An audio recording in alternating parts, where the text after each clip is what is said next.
కెనడాలో brand new houses అసలు ఎలా కడతారు, సో ఒక్కొక్క పార్ట్లో ఏమేమి ఉంటాయి, అవి ఎందుకోసం ఉంటాయి, సో ఇవన్నీ చూద్దాం రండి. Let's go to the second floor where there are bedrooms and washrooms. Wow, ఇక్కడ కొంచెం లాఫ్ట్ స్పేస్ యూజ్ చేశారు. This can be used as like your living space. Okay, now the laundry spot ఇది. సో లాండ్రీకి కావాల్సిన అన్ని కనెక్షన్స్ ఇచ్చేసాడు. Exhaust, plumbing, water connections అన్నీ వచ్చేసినాయి. Yeah, and you can look at the up. So that's your roof.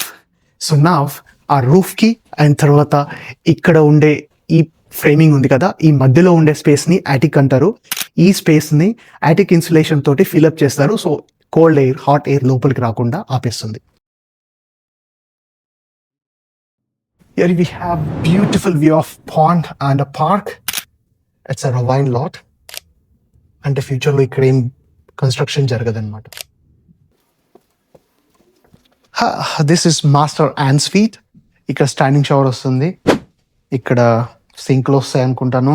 I think ఇక్కడ tubs place చేస్తారు. Yeah, and this is going to be exhaust fan vent.